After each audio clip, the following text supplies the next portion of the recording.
Hello, just another video from my Tesla Model 3. Just as you know, every week I try and have a little chat with a few people that watch me, but just to pass the time of day really.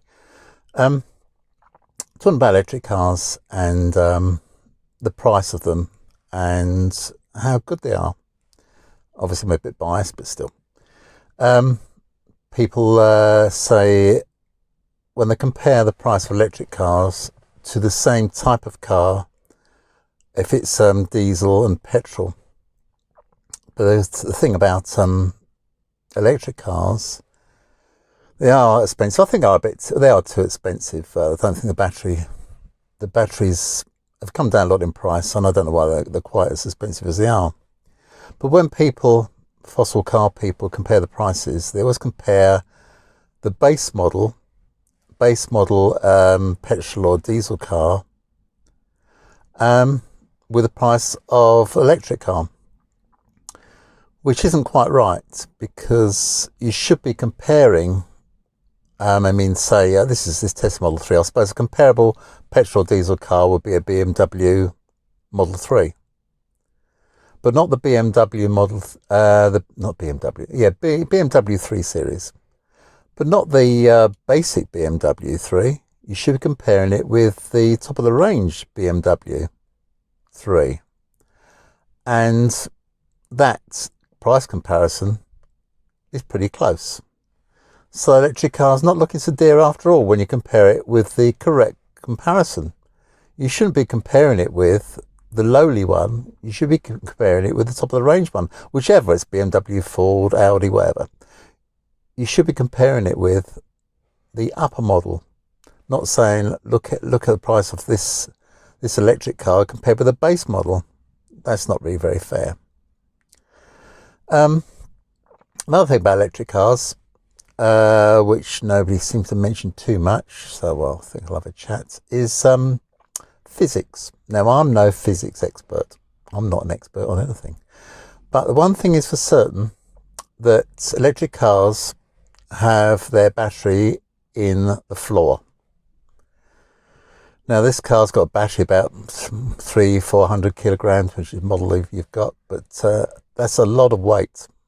It's about the weight of three trim adults in the floor. But that, of course, makes the centre of gravity very low, and it makes the weight distribution perfect, because you can shuffle in, they can place the batteries anywhere in the floor. So it makes the car very stable. Not only does it make the traction better, that's when you accelerate, the wheels don't spin as much. Not quite so the case of front wheel drive cars, but definitely with Teslas at rear wheel drive, the traction is excellent. Even the 2-wheel drive Tesla has got great traction. But the stability is much better. It's not affected so much by crosswinds because the weight is so low. It's like Formula One cars. That's what they strive for. They strive to have all their weight in the centre of the car wheels, centre of the car hub. So the weight, they want to make it level with the centre of the car hub. They even want to try and get the driver pretty much that low, and they pretty much do it. The driver sits so low. And that's why it can change direction so quickly. I mean, slight disadvantages, I suppose, is that electric cars are a bit heavier, so maybe that stops them changing direction quite so quick. But that's a small thing compared with the stability and the centre of gravity.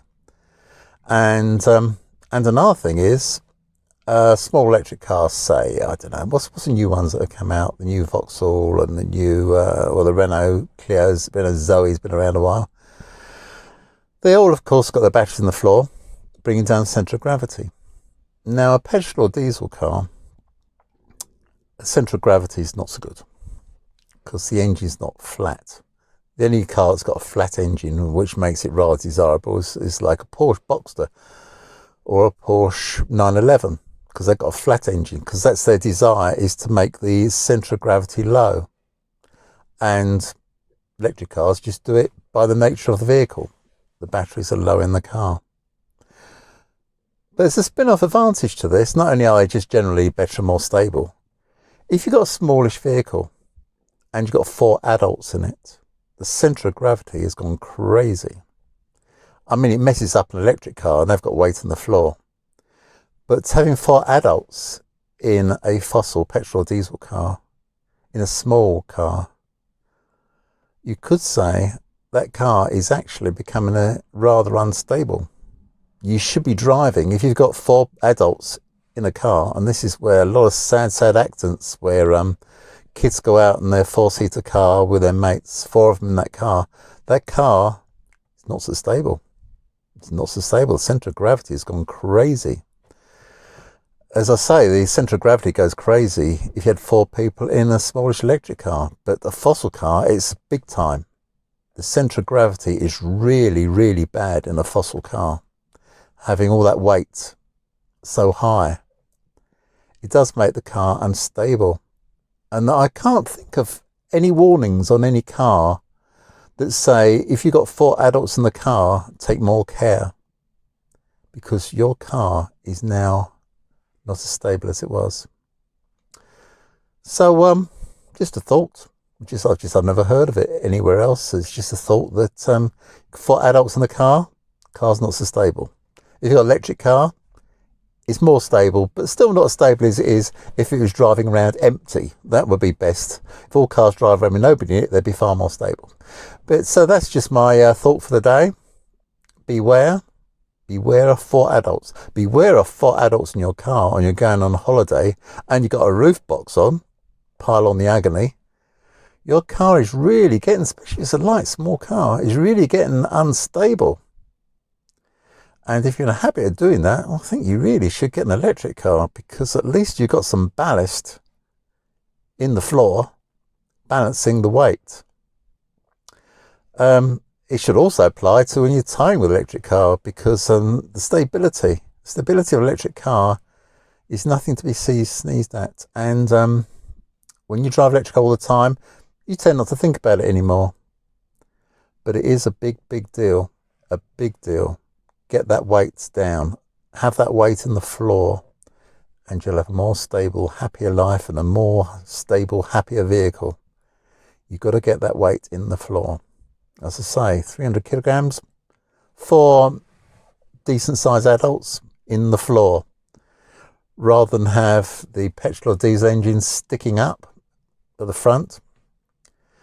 No, that's not so good, is it? That's just not so good. Especially if you've got a higher car, not higher like renting it, a car that's higher off the ground with loads of ground clearance. I mean, I like a bit of ground clearance.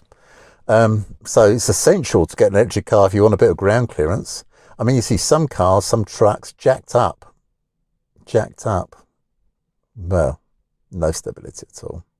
If they swerved, it'll go over. If you swerve and you've got some grip in those tyres, it'll go over. If you hit a curb, it'll definitely flip over, because the centre of gravity is absolute rubbish.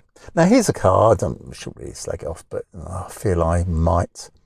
A BMW i3, the electric one. That's tall and narrow.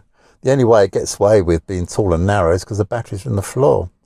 Otherwise, if it's had a petrol engine, it'll flip over like... it just flip over. The reason they put narrow tyres on a BMW i3 is to limit the adhesion, because you limit the adhesion and it's less likely to flip over. It's the I don't quite know how they made the vehicle so narrow, because it is unstable. It really is. Put 4 people in that. Well, that's why they've limited it to 4 people. Put 4 people in a BMW i3. Stick a roof rack on the top and you might as well a roof box. Really bad. That's really bad. That's an unstable vehicle. No two ways about it. It's an unstable vehicle. A tall, narrow car is an unstable vehicle. As I say, if it just had a fossil engine in it, I think it should need banning. Goodness me, it'd be absolute death trap loaded up with a roof box. Anyway, that's my gripe for the day. It's not really a gripe. I just think beware. Beware of sloppy vehicles. Beware of 4 adults in the car. It affects the car. You can't do the same thing when with younger people think they throw the car around when they're on their own. Okay. I did that when I was young. But remember, if you've got 4 people in it, because it's not only your life, it's their life. Remember, when you've got 4 people in it, that car is not as stable as it was.